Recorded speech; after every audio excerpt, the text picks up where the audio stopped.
Hi, this is Ron Martinelli from the Street Safe Defense Firearms Program in Temecula, California with your training tip for today. The training tip for today is reactionary gap. What is that? Reactionary gap is a defensive force concept where we compare the distance between you and an assailant to your ability to physically react to something that the suspect does. The closer the distance, the less time you have to react. So if we're carrying concealed, we will probably be attacked by someone by surprise, and more often than not in close proximity in subdued lighting.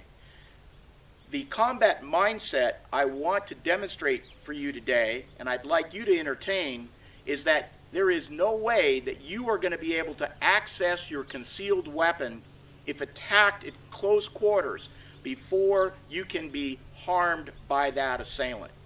For our scenario today, we're going to make sure that we're using only plastic weapons. So a rubber knife, a plastic knife, rubber bludgeon, you can even use foam insulating pipe pads, things like that. Don't ever use a real weapon when you're practicing.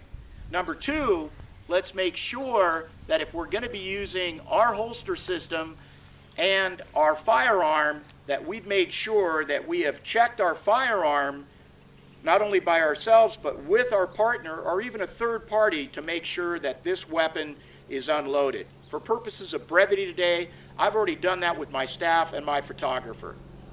I'm using the DeSantis ambidextrous pocket holster for the first scenario. It happens to be one of my favorite concealed weapon systems. I'm right-hand dominant, so I'm going to put the DeSantis holster with my Ruger LC9 inside my right-hand pocket.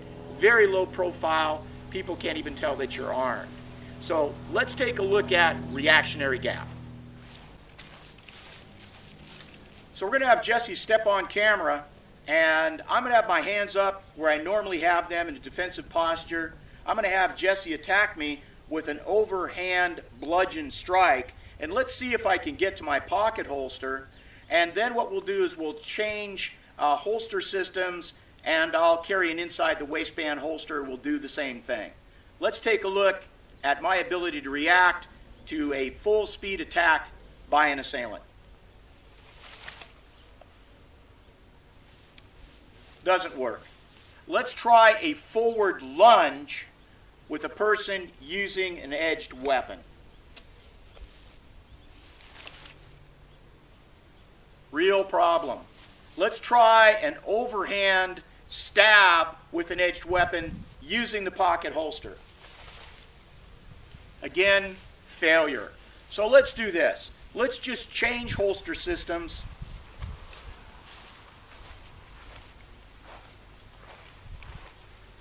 And we'll take that Ruger LC9, we'll put it into a DeSantis inside the waistband holster. We'll just partially conceal it again, and let's do those scenarios all over again. First one, a bludgeon attack, overhand.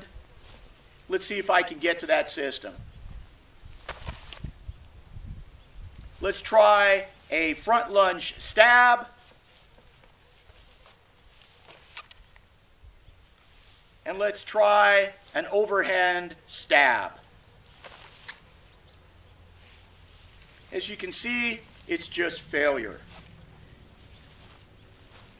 In our next training tip, I'm going to show you how to successfully defend against all three of those attack scenarios, being able to distract the assailant, being able to disarm the assailant, create distance from that assailant, and also access whatever concealed weapon system that you have in shooting platform to successfully apply defensive firearm force. And that's your training tip for the day. Temecula, California, Street Safe Firearms Defense Program. I'm your host, Ron Martinelli.